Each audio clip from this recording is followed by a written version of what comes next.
तो देखा कि दूध मांगोगे तो खीर देंगे, कश्मीर मांगोगे तो चीर देंगे। अरे ये वाला टॉपिक है, चलो इसी तरह से करो।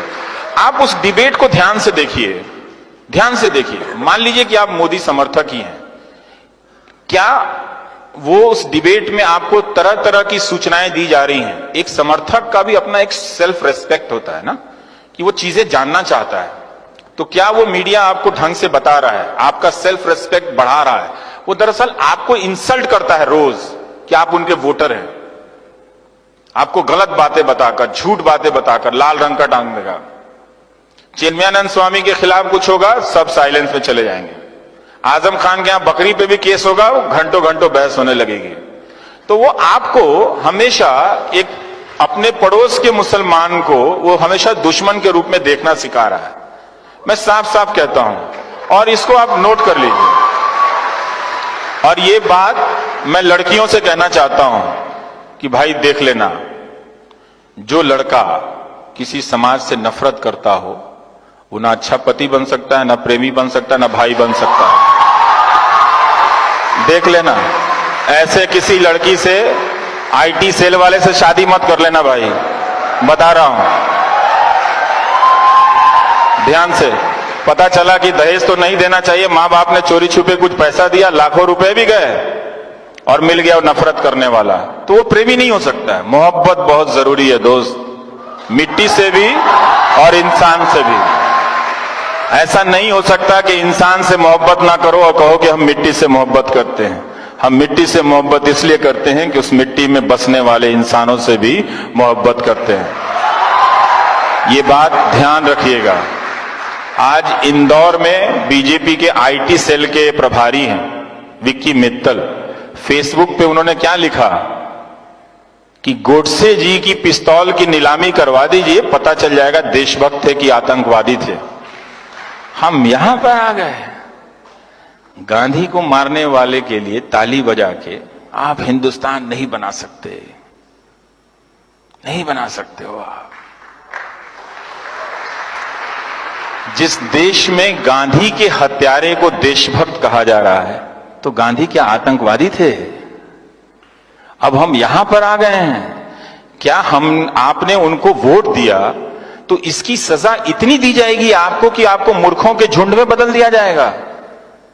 कि एक वोट देने के बदले, आप कितना प्यार करते हैं प्रधानमंत्री को, लेकिन उसके बदले में आपको उस झुंड में बदला जा रहा है कि आप गांधी के हत्यारे को गोडसे जी कहें। थोड़ा सावधान रहिए, हो क्या रहा है इस देश में। और वो फेसबुक पे लिख रहे हैं, ये कभी हुआ था? कभी नहीं हुआ था। क्योंकि ये पॉलिटिक्स, आईटी सेल और मीडिया ये मान के चलता है कि आपने अपनी बुद्धि स्थगित कर दी, आप में बुद्धि नहीं है। मैं नहीं मानता, मैं उनके वोटर को बहुत सम्मान से जानता हूं, मुझे मालूम है कि वो एक अलग तरीके से सोच रहे हैं, लेकिन उनसे, वो चूंकि उनको वोट देते हैं, उनसे बदला नहीं लिया जाना चाहिए।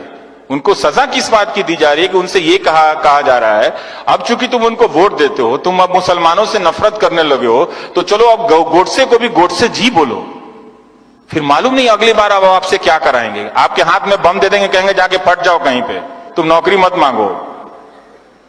ये मत कीजिएगा, ये मत कीजिएगा। ये शर्म की बात है कि हमारे देश में गांधी की हत्या हुई, और ये उससे भी ज्यादा शर्म की बात है कि एक राजनीतिक दल का कार्यकर्ता फेसबुक पे लिख रहा है गोडसे जी कि पिस्तौल नीलामी कीजिए तो खरीदने वाले लोग आ जाएंगे और उसके 2 करोड़ दे के साबित हो जाएगा देशभक्त थे। गांधी की लाठी की कोई कीमत नहीं है दोस्तों, कोई कीमत नहीं है उनकी लाठी की। उस लाठी को उन्होंने कभी किसी पे नहीं चलाई, तो ये मत होने देना। हालांकि अब देर हो चुकी है, अब तुम्हारे पास करने के लिए कुछ है नहीं, फिर भी बता रहा हूं कि आपको एक रोबोट में बदल दिया गया है, गलत सूचनाओं से भर के। अब आपसे सिर्फ 2 ही काम लिए जाएंगे, समुदाय के नाम पे, धर्म के नाम पे आपको एक झुंड में बदला जाएगा कि आप जाओ उसको मार आओ, पहलू खान को, या फिर आप सुबोध कुमार सिंह को मार के आओ।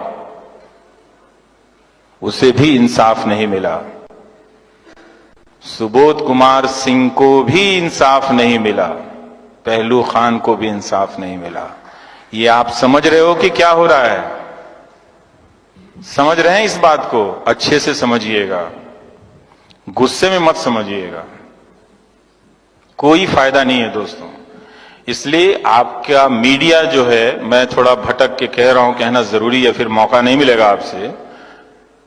आपका मीडिया अब आपसे बदला ले रहा है। जब तक आप अपने आप को अलर्ट नहीं करेंगे, एक्टिव नहीं करेंगे, ये मैं क्यों कहता हूं कि आप इन अखबारों को पढ़ना बंद कर दीजिए, इन चैनलों को देखना बंद कर दीजिए और पैसा प्रधानमंत्री राहत कोष में दे दीजिए। ये मैं इसलिए इस उम्मीद में कहता हूं कि आप दबाव डालेंगे तभी मीडिया स्वतंत्र होगा,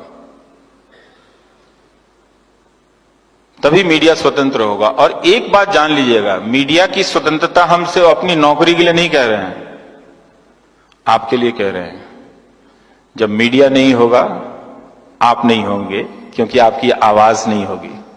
आप 4 दिन के लिए अपने कमरे में बंद कर लो घर को, बोलो नहीं। आप ये करके दिखा दो और फिर सोचना कि 46 दिन से कश्मीर के लोग कैसे रह रहे हैं। Thank you.